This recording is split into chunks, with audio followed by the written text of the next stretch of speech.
Bonjour et bienvenue sur la chaîne YouTube du site gobage.com.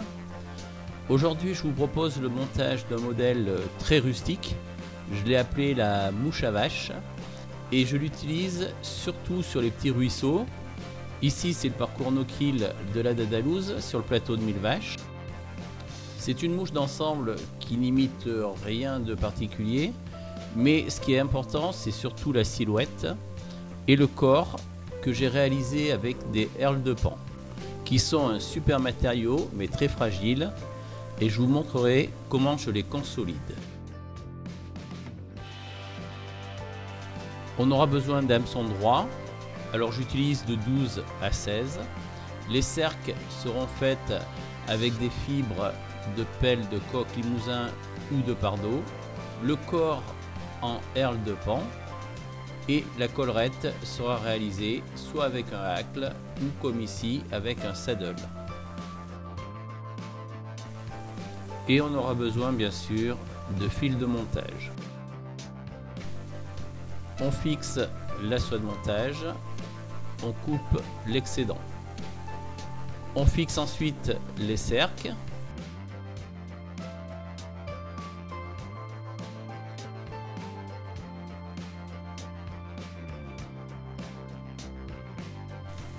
On ramène la soie de montage vers la courbure et on coupe l'excédent des fibres de pardot. On fixe le ou les herles de paon qui vont servir à faire le corps. Alors là c'est un hameçon de 12 et j'ai mis 2 herles. On fait une demi-clé pour arrêter, on coupe l'excédent et je vous montre une première méthode pour faire le corps. Alors il existe un outil spécifique que l'on peut trouver dans le commerce. Moi j'ai bricolé celui-ci avec un trombone. On fait une boucle à dubbing, on passe l'outil à l'intérieur, on crochette les herles que l'on va twister avec la boucle à dubbing. Je préfère utiliser une autre méthode que je trouve plus simple, c'est-à-dire que je prends un twister à dubbing. Alors là en plus c'est un turbo twister, c'est-à-dire qu'il y a des roulements à billes, ça va très vite. On fait une boucle à dubbing. Il faut que la boucle soit plus courte que les herles, puisqu'après on va twister et bien sûr ils vont se raccourcir. Donc je passe derrière la boucle pour bien l'arrêter. Je ramène la soie de montage vers l'œillet, à l'endroit où je fixerai le hacle, et je la mets en attente.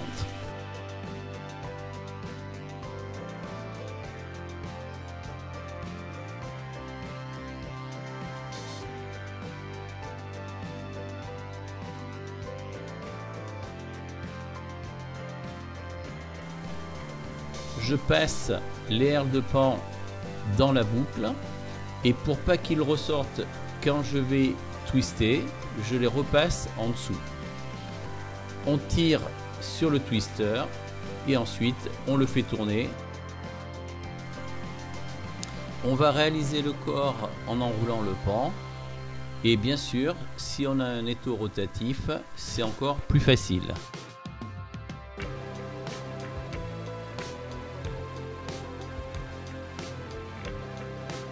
Il ne faut pas hésiter à faire un corps un petit peu dodu.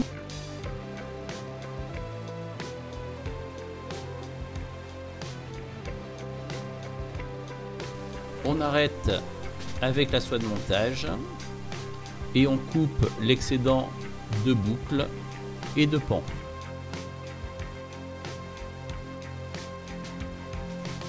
Petite astuce en passant, les morceaux de herles de paon qui restent peuvent être utilisés et font de très belles pattes pour les sauterelles ou les bibiots.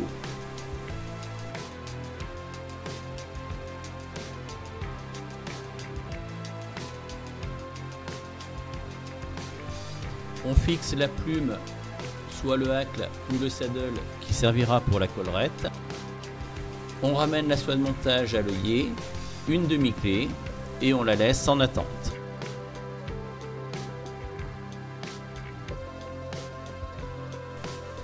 N'hésitez pas à faire un nombre de tours assez important pour la collerette. Dans ces petits ruisseaux, les poissons n'ont pas le temps d'étudier les insectes qui dérivent, et c'est vraiment la silhouette qui doit déclencher l'attaque.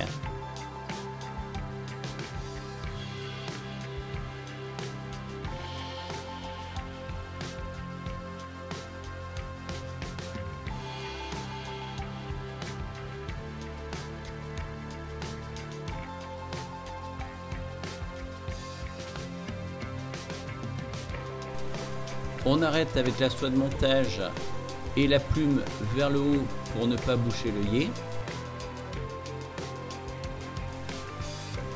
On coupe la plume. On fait une demi-clé. Quelques tours pour former la tête. Alors attention quand vous faites les enroulements à laisser la place nécessaire pour la tête. Ensuite on fait le nœud final. On coupe la soie de montage. Et la mouche est terminée.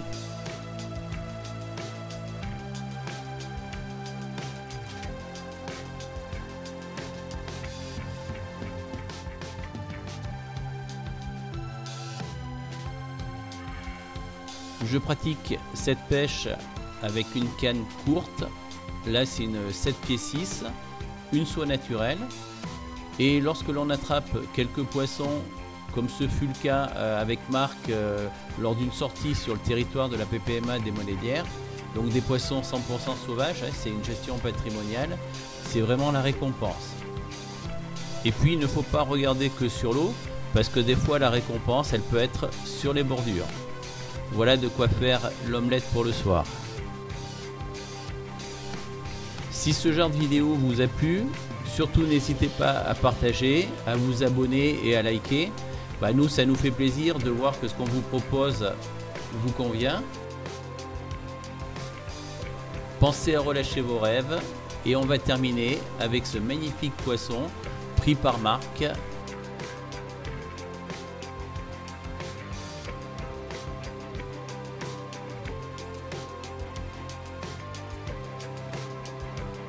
C'est un beau mâle, hein. Ouais.